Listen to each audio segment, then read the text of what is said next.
Olá, tudo bem? Vamos conversar sobre audiências no processo de trabalho? Então vamos.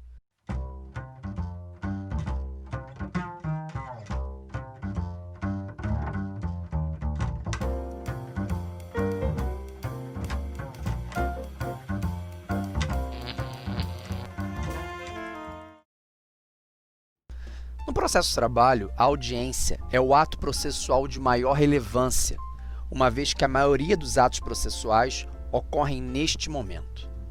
O nosso processo de trabalho ele tem regras próprias sobre a temática, o que significa dizer que não se aplica o artigo 334 do Código de Processo Civil de acordo com a própria Instrução Normativa número 39 de 2016 do TST, especialmente no artigo 2º, no inciso 4. As audiências serão públicas, então o que vigora como regra é o princípio da publicidade das audiências e serão realizadas na sede do juízo. Essa é a previsão do artigo 813 da CLT, que ainda destaca que as audiências ocorrem em dias úteis previamente fixados, entre as 8 e 18 horas, não podendo ultrapassar 5 horas seguidas, salvo quando houver alguma matéria urgente.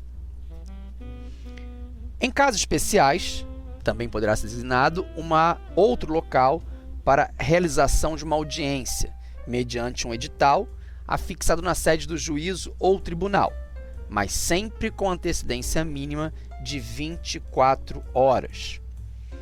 Sempre que for necessário, isso vai depender muito do próprio juízo, nada impede que sejam convocadas audiências extraordinárias, observado sempre a regra do edital publicado com antecedência mínima de 24 horas. Se eu estiver falando de sessões nos tribunais, elas ocorrerão das 14 às 17 horas, podendo ser prorrogado esse prazo pelo presidente em caso de manifesta necessidade. É a previsão do artigo 701 da CLT. Muito bem. Nas audiências, quem deverá estar presente? Esse é um ponto muito perguntado nas provas. Nas audiências, deverão estar presentes, comparecendo com a necessária antecedência, os escrivães ou chefes de secretarias. Então, os serventuários participam das audiências de acordo com o artigo 814 da CLT. Agora, o juiz exerce o poder de polícia em uma audiência? Sim. Com fulcro no artigo 816 da CLT, lá é dito que o juiz deve manter a ordem nas audiências, podendo mandar retirar do recinto os assistentes que o perturbarem. Então, embora vigore a publicidade das audiências aqui no processo de trabalho, o juiz, exercendo o seu poder de polícia, poderá pedir para aquelas pessoas que estejam atrapalhando o bom andamento desse ato processual se retirem do recinto. Na hora marcada, o juiz declara aberta a audiência e faz o pregão, a chamada das partes, testemunhas e demais pessoas que devam comparecer. Um ponto que não cai, um ponto que despenca nas provas em relação ao atraso nas audiências. Será que o juiz pode se atrasar para as audiências? O artigo 815, no seu parágrafo único, diz que se até 15 minutos após hora marcada o juiz não houver comparecido, os presentes poderão retirar-se, devendo ocorrido constar do livro de registro das audiências. Então, notem, o atraso, a tolerância de atraso para o juiz na audiência é de até 15 minutos. Mas um fato curioso, que deve ser muito bem observado, é que esse atraso ele não é inerente à audiência X, Y ou Z. Quero dizer, se a minha audiência está marcada para as 9 horas e começou a audiência de 8 horas e a minha das 9 está atrasada, não me resta nada a fazer a não ser esperar. Agora, se a minha audiência é a primeira, ou seja, às 8 horas, e já foi ultrapassados os 15 minutos de tolerância e o juiz não comparecer para iniciar os trabalhos, eu posso me retirar sim, registrando a situação no livro de audiências na Secretaria da Vara do Trabalho. Repito, previsão do artigo 815, parágrafo único da CLT. Atentem-se a esse grande detalhe. Essa tolerância do juiz não é para a sua audiência, mas sim para abrir a pauta, iniciar os trabalhos do dia. Isso é muito importante que seja fixado. Agora, essa tolerância de 15 minutos se aplica para o juiz e para as partes ou apenas para o juiz? Apenas para o juiz. O TST, de acordo com a orientação jurisprudencial OJ número 245 da SDI 1, diz que não existe previsão legal tolerando o atraso no horário de comparecimento da parte na audiência. Vou repetir para fixar bem. A tolerância de atraso ela só se aplica em favor do juiz, não se estendendo para as partes aqui no processo de trabalho. Vamos passar agora a fazer uma análise sobre o fracionamento da audiência. Observem que a sistemática idealizada pelo legislador estabelece que toda audiência seja una, ou seja, que toda audiência seja única e contínua, devendo, neste caso, o juiz realizar todos os atos processuais até a prolação da sentença. Essa é a aplicação do princípio da concentração dos atos processuais na audiência. Pode ocorrer, no entanto, do juiz não praticar todos os atos processuais em uma única audiência, adiando-a para uma data posterior. Se você pegar a redação do artigo 849 da CLT, ele é muito claro ao mencionar que a audiência será contínua, mas o próprio dispositivo legal abre uma brecha onde se permite o fracionamento da audiência, quando ele menciona que, se não for possível, por motivo de força maior, concluí-la no mesmo dia, o juiz marcará sua continuação para a primeira desimpedida, independentemente de nova notificação. Ou seja, eu estou permitindo claramente o fracionamento das audiências. E se esse fracionamento ocorrer, principalmente das grandes cidades, a gente tem esse cenário, nós teremos 3 audiências. Assim chama a doutrina. A primeira audiência, que é a audiência inaugural ou de conciliação, a segunda, que é a audiência de instrução ou em prosseguimento, e a terceira, que é a audiência de julgamento, que na verdade não é uma audiência, é só mesmo o ato onde o juiz publica a sua decisão, publica a sentença.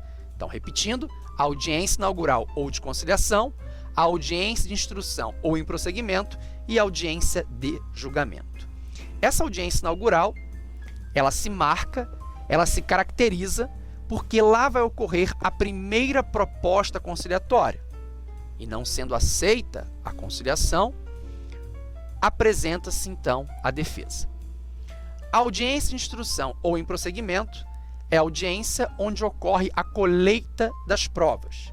E a audiência de julgamento, que eu já antecipei, é a que ocorre a publicação da sentença. Na audiência de julgamento, quem deve comparecer?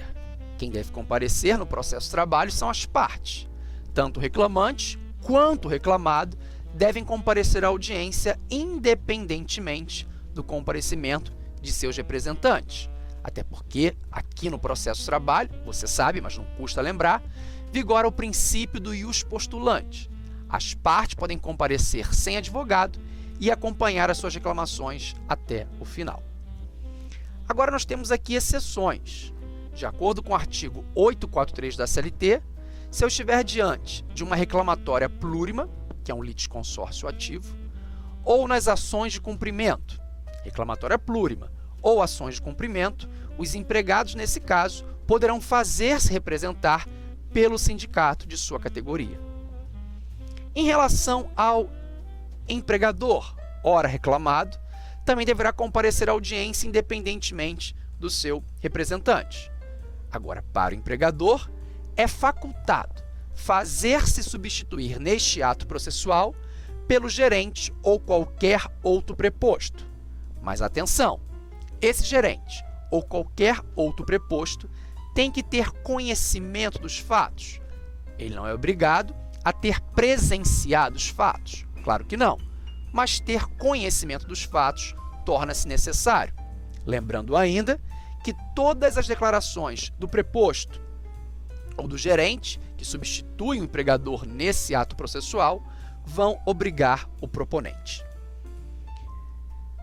Se o empregado não puder comparecer por um motivo de doença ou qualquer outro motivo poderoso ou ponderoso, como fala a própria CLT, devidamente comprovado, é claro, ele poderá fazer-se representar neste ato por um outro empregado que pertença à mesma profissão e, não sendo isso possível, pelo seu sindicato.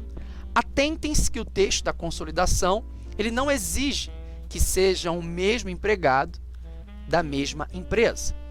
Quero dizer, se uma reclamação trabalhista for ajuizada por um engenheiro e no dia da audiência esse engenheiro não puder comparecer porque ele está doente ou por algum motivo poderoso ou ponderoso, ele pode pedir para que um outro engenheiro compareça à audiência.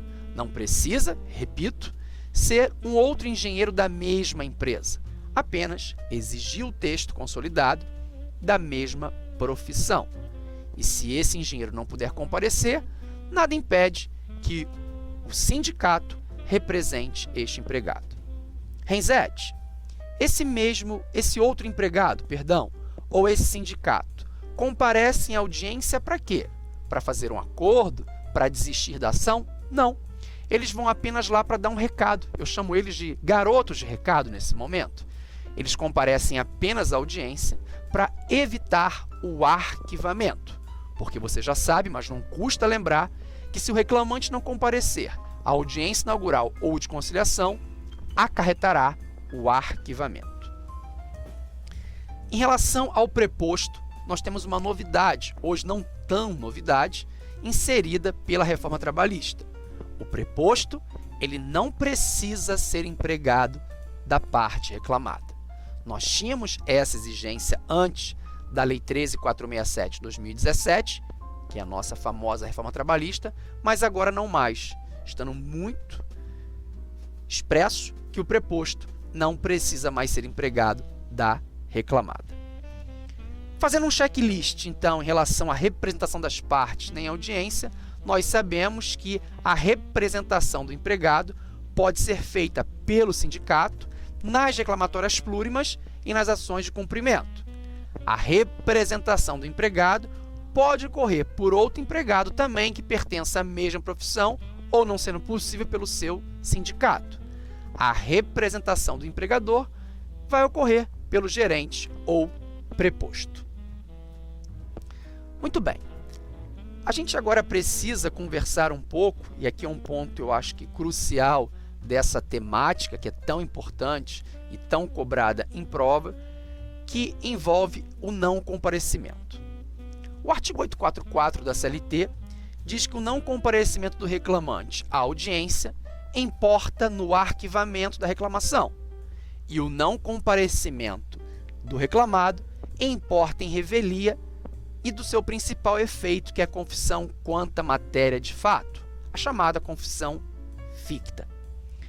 Mas observe, se o reclamante não comparecer à audiência inaugural ou de conciliação, isso acarreta, como eu disse, o arquivamento. Além de acarretar o arquivamento, o reclamante será condenado ao pagamento das custas calculadas na forma do artigo 789 desta consolidação, da nossa CLT, que será objeto de um outro podcast, um outro momento nosso. Só que ele vai pagar as custas nessa situação, ainda que ele seja um beneficiário da justiça gratuita. Então, o legislador reformista trouxe para esse reclamante, que não comparece à audiência inaugural ou de conciliação, o dever de pagar as custas, se quiser, lógico, ajuizar uma nova ação, ele vai comprovar esse recolhimento, mesmo que ele seja um beneficiário da justiça gratuita. A única exceção é se o reclamante comprovar, no prazo de 15 dias, que a ausência ocorreu por um motivo legalmente justificável. Eu chamo sua atenção para observar que esse prazo de 15 dias, que afastaria esse pagamento das custas por ser beneficiário da justiça gratuita, é só se ele comprovar que a ausência ocorreu por um motivo legalmente justificável. E como eu disse, mas não custa repetir, o pagamento das custas é condição de admissibilidade para a proposta de uma nova demanda. Muito bem. Imagina que o reclamante comprovou o pagamento de custas e ajuizou uma nova reclamação trabalhista. Ajuizada uma nova reclamação trabalhista, ele mais uma vez não comparece à audiência inaugural ou de conciliação, ou seja, ele deu ensejo a 2 arquivamentos seguidos. Se o reclamante der causa a 2 arquivamentos seguidos pelo não comparecimento na audiência, ficará impossibilitado, pelo prazo de 6 meses, de reclamar perante a Justiça do Trabalho. Essa é a chamada perempção provisória ou temporária. A perempção do processo de trabalho não tem nada a ver com a perempção que você encontra no processo civil. Essa penalidade atinge, inclusive, pedidos que não estavam nas reclamações trabalhistas anteriores. Essa é a previsão dos artigos 731 e do artigo 732 da CLT. Atentem-se ainda que a reclamação trabalhista ela pode ser verbal. E se a reclamação trabalhista for verbal, o que vai acontecer? Ela sendo verbal, primeiro você vai distribuir, depois vai comparecer à Secretaria da Vara ao Trabalho para reduzi-la a termo. Neste caso, se o reclamante não comparecer no prazo de 5 dias à Secretaria da Vara ao Trabalho para reduzir a reclamação que era verbal a termo, ele vai sofrer a mesma penalidade da perempção provisória ou temporária. Ficará impedido, pelo prazo de 6 meses, do direito de reclamar perante a Justiça do Trabalho. Muito bem.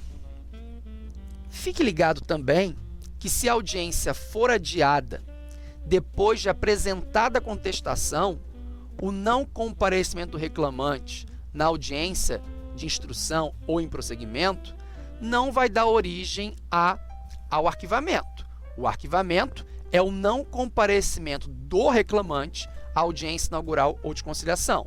Se ele não comparecer à audiência de instrução ou em prosseguimento, isso vai dar origem à confissão, desde que, é claro, ele tenha sido devidamente intimado com essa cominação. Essa é a previsão da súmula número 9 do TST, que diz que a ausência do reclamante, quando adiada a instrução, após contestada a ação em audiência, não importa o arquivamento do processo. E aí você pode estar perguntando, mas Genzete, essa súmula 9 do TST só fala que não importa o arquivamento. Ela não está falando na confissão, como você disse anteriormente. Ora, a súmula 9 do TST deve ser lida de forma conjugada com uma outra súmula. A súmula número 74 do TST, que no item 1 diz que aplica-se a confissão à parte, e aí se ele diz à parte, tanto o reclamante quanto o reclamado. A parte que expressamente intimada com aquela cominação, ou seja, para aquela audiência de instrução, não comparecer à audiência na qual deveria depor. Então notem, se o reclamante não comparecer à audiência de conciliação ou inaugural, arquivamento. Se o reclamante não comparecer à audiência de instrução ou em prosseguimento, nós temos aqui a confissão. Presume verdadeiro os fatos articulados, nesse caso, pela reclamada. Súmulas e OJs, elas não caem, elas despencam nas provas. É por isso que me permitam abrir um parênteses nesse nosso bate-papo, que eu vou te dar um presente. Eu tenho um e-book atualizado com as principais súmulas e OJs do TST, organizados por um índice muito bom, um sumário muito completo, tanto com a parte de direito do trabalho, com a parte de direito processual do trabalho.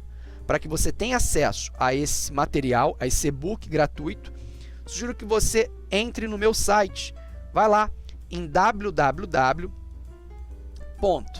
quiser anotar, eu espero, né? Mesmo aqui a gente espera. www.aprenda.com.br/Rogério Renzete. aprenda.com.br/Rogério Renzete. Caso você não consiga, é só me chamar no meu Instagram, no @profrenzete. Me chama lá via direct. Muito bem. Se a parte não comparecer à audiência de julgamento, que eu disse, que é a audiência que o juiz vai proferir a sentença, qual será o efeito? Basicamente nenhum. A súmula 197 do TST diz que o prazo para recurso da parte que intimada não comparecer à audiência em prosseguimento para a prolação da sentença conta-se da sua publicação. Então, nessa audiência de julgamento para a prolação da sentença, nada mais é do que o dia da publicação, o início do prazo, sendo o próximo dia útil subsequente o primeiro dia do prazo recursal. Então, se a parte não comparecer a essa audiência, o efeito é ela saber que ali foi dada a publicação da sentença. Em relação à ausência do reclamado, da mesma forma que o reclamante, o reclamado também vai comparecer pessoalmente na audiência ou ser substituído, como nós já falamos, por preposto ou gerente. A ausência do reclamado na audiência inaugural acarreta a revelia e o seu principal efeito, que é a confissão ficta. Ao provocar a revelia, os fatos tornam-se incontroversos, de modo que haverá a aplicação, sim, da multa do artigo 467 da CLT. Isso não se discute, essa é a previsão na súmula 69 do TST, que diz que, havendo rescisão do contrato de trabalho e sendo revel e confesso quanto à matéria de fato, deve ser o empregador condenado ao pagamento das verbas rescisórias não quitadas na primeira audiência, com acréscimo de 50%. É a famosa multa do artigo 467 da CLT. Na hipótese do reclamado estar presente à audiência inaugural, quando apresentará a contestação, mas ausente na audiência de instrução ou em prosseguimento, não haverá revelia, apenas a confissão, como ocorre com o reclamante, como nós vimos na súmula 74, lá no item 1. Por fim, caso o reclamado não compareça à audiência de julgamento, inicia-se, como foi o efeito para o reclamante, o prazo recursal independentemente de sua presença. Mas, Genzete, e a ausência de ambas as partes na audiência inaugural? Ora, se tanto o reclamante quanto o reclamado não comparecer à audiência inaugural ou de conciliação, produzirá o efeito do arquivamento do processo. Já a ausência conjunta na audiência de instrução ou em prosseguimento, o efeito será o da confissão. Será aplicada a confissão tanto para o reclamante quanto para o reclamado. Nesse caso, como é que fica? Nesse caso, o juiz deverá apreciar, julgar o processo com base nas provas dos autos e de acordo com a regra de ônus da prova de cada uma das partes. Para o TST, não esqueçam nunca disso, a pessoa jurídica de direito público também se sujeita à revelia nos moldes da OJ número 152.152 da SDI 1 do TST. Como é que fica em relação à presença do advogado em audiência diante da ausência do reclamado? Notem, antes da reforma trabalhista, o TST declarou, na súmula 122, que a presença tão somente do advogado, mesmo que munido de procuração, não afastava a revelia. Admitia que a revelia fosse afastada quando o empregador apresentasse atestado médico que deveria comprovar a sua impossibilidade de locomoção no dia e hora da audiência. Com o advento da reforma trabalhista, isso contraria o entendimento sumulado pelo TST ao declinar no artigo 844, no parágrafo 5º, que ainda que ausente o reclamado, mas presente o advogado na audiência, serão aceitos a contestação e os documentos eventualmente apresentados. Ora, esse parágrafo 5º prestigia claramente o princípio do contraditório e da ampla defesa. Uma crítica feita nesse momento é que o legislador reformista, no meu entender, perdeu a grande oportunidade de deixar claro para nós, operadores do direito, sobre a ocorrência da revelia ou não nessa hipótese. O que vai provocar, e já está provocando, diversas discussões. Permanecemos dessa forma com a divergência no tocante ao surgimento da revelia aqui no processo de trabalho. Para a primeira corrente, ocorrerá revelia pela simples ausência da reclamada audiência inaugural ou audiência una. A segunda corrente entende que haverá revelia quando não apresentada a contestação. Como o legislador reformista não disse que, na hipótese do parágrafo 5º, estará afastada a revelia, para os defensores da primeira corrente, ela continua existindo, mas agora o ordenamento autoriza o recebimento da contestação e dos documentos. Não existe um ato discricionário aqui do juiz. Ele deve receber, sim, a contestação e os documentos. O comparecimento tão somente do advogado provocará efeitos diferentes, se a audiência for inaugural ou se a audiência for una. Se eu estiver diante de uma audiência inaugural, estará dispensada a presença do reclamado na audiência, podendo comparecer tão somente o seu advogado, o que, no meu ponto de vista, irá minimizar e muito a possibilidade de celebração de um acordo. Já na hipótese da audiência una, embora a presença do advogado com a contestação afaste a revelia, haverá confissão, devido à ausência da parte reclamada para depor. Ocorrendo a confissão ficta, a parte não terá o direito de produzir novas provas, em sentido contrário, por estar preclusa sua oportunidade. Mas atenção, mesmo havendo tal confissão, o juiz poderá, a seu juízo, prosseguir na instrução processual. É muito importante destacar que o advogado não poderá comparecer em audiência acumulando as condições de preposto e advogado, objetivando dessa forma afastar a ausência do reclamado.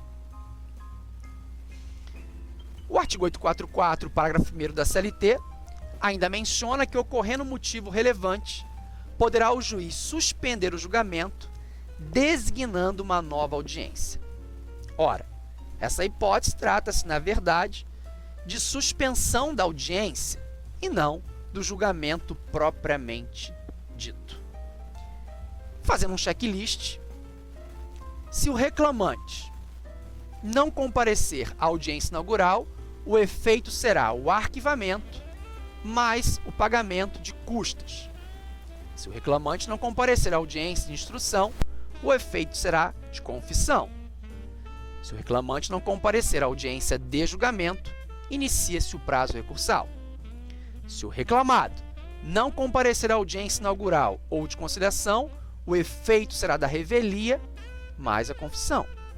Se não comparecer na audiência de instrução ou em prosseguimento a qual deveria depor, o efeito será de confissão. Se a ausência ocorrer do reclamado na audiência de julgamento, igual ao reclamante, inicia-se o prazo recursal. Se reclamante e reclamado não comparecerem à audiência inaugural ou de conciliação, o efeito será de arquivamento. Se eu estiver diante de uma audiência de instrução, o efeito será de confissão. Se for audiência de julgamento, estaremos diante do início do prazo recursal. Com isso eu encerro essa nossa aula, esse nosso bate-papo envolvendo o tema de audiência aqui no processo de trabalho. Se você quiser começar do zero, direito e processo de trabalho comigo, acesse o meu site www.aprenda.com.br/Rogério Renzetti e me siga no Instagram no @profrenzete. Até o nosso próximo bate-papo e nunca se esqueça, trabalho não dá trabalho. Tchau!